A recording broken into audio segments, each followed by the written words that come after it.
Hello everyone, it's Shannon here for Waffle Flower Crafts. In today's video, I was showing you how to create a very sweet no-line watercolor card in which I use Daniel Smith watercolors. I'm using the Always stamp set as well as the Always matching die. This is the combo. When you purchase the combo, you get the stamp set and the dies in the cloud storage package. So it's a great deal, plus you save $2 on top of it when you buy the combo. I'm going to go ahead and pull off all the flowers and all the leaves from the Always stamp set to stamp a background on an A2 panel of cold press Canson watercolor paper. I'm going to ink these images up in a distress ink, antique leaden, which is a light color, because I'm going to do no line watercoloring. I'm just going to stamp about half of the panel at once, and then I will reposition the stamps and stamp more of the panel so I have the complete panel covered with these flowers and leaves.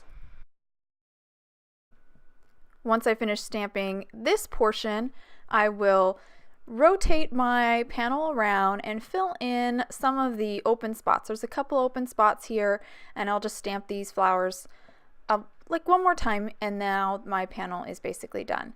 Now I have another scrap of watercolor paper here, and I'm going to stamp one of the flowers and the bird on this scrap of watercolor paper. I'm going to later die cut these out and add them to the front of my card. Once I finish stamping the bird and the flower, I actually have all my images stamped, and I now will be ready to watercolor. So here is my watercolor palette here. I have all my Daniel Smith watercolors swatched out there on a piece of watercolor paper, and my colors are in these little pans. I'm going to use the palette to mix my colors on. I actually use all the colors pretty much from the pan except for two. I mixed, or I should say just one color I do mix with another. But these are pretty much straight from the pan. I'm starting off with a coral, which is on the screen here. All the colors I use will be on screen so you can follow along.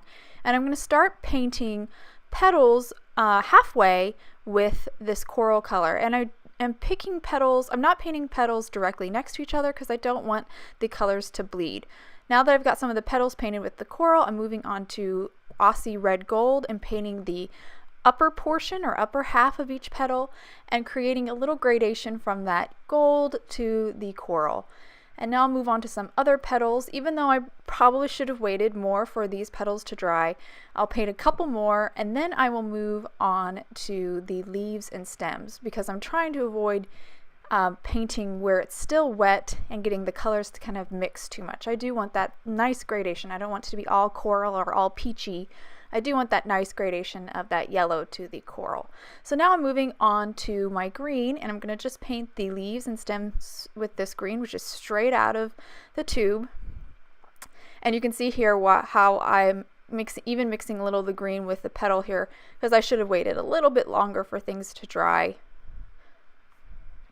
But that's one of the advantages of watercolor, is you can pick up the paint off of the paper. So anytime you get paint somewhere you don't want it, you can pick it up pretty easily when it's watercolor. You can either just use a clean brush with a little bit of clean clear water, place it over that area, and then dry your brush and then use your brush to pick up the color, or you can even use a paper towel or a towel to pick up the color as well. I'm going to finish up these flowers here, and then I will move on to the bird. I should have waited more for a lot of these sections so I didn't have to do so much cleanup, but I didn't want to be bouncing back and forth from the flower to the bird for you guys.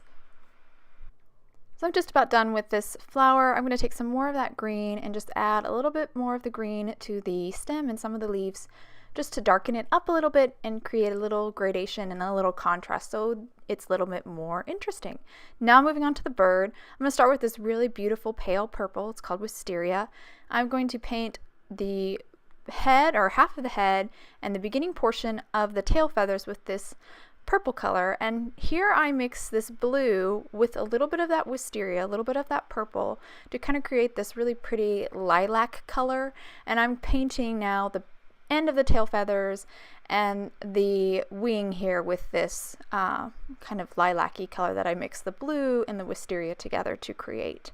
And that will help also to make the transition between the purple to that blue a little bit easier to create, because that blue has a little bit of that purple mixed in with it.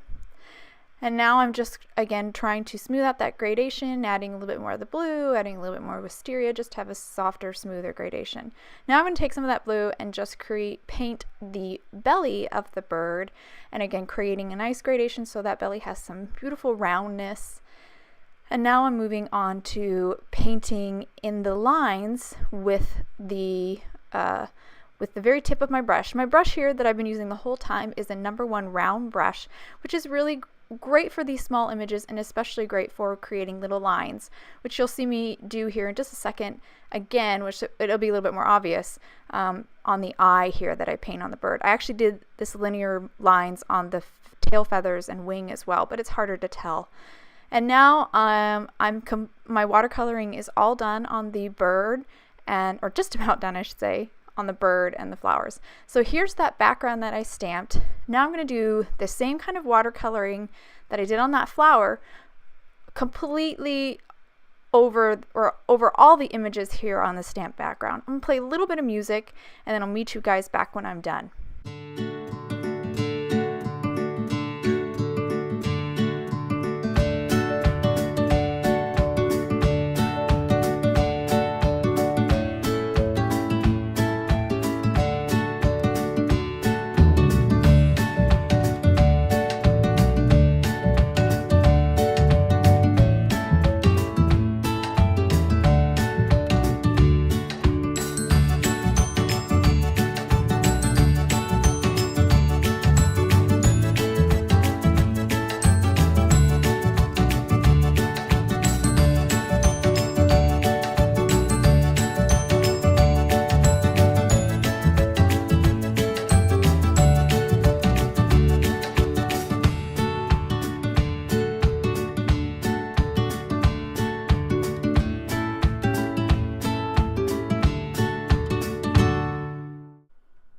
Okay, so I'm done now with my background.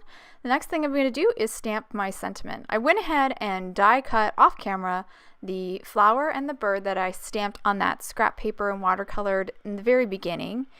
And now I'm going to use that same scrap of watercolor paper to stamp my sentiment.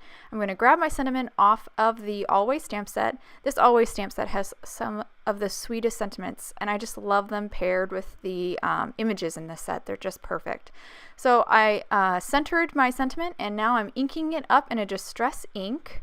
This is called Shaded Lilac. So I'm going to stamp it a couple times in the Shaded Lilac, and then I'm going to move on to a second color to create a little gradation on the sentiment.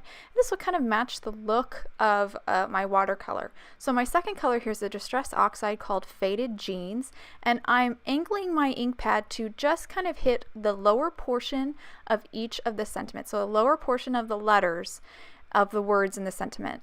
It's a little tricky to do, especially with the sentiments lined up, but as long as you get a little bit of that darker color somewhere on the sentiment, it's going to have a nice kind of watercolor look.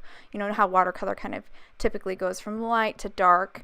So it has that, it mimics that look pretty well.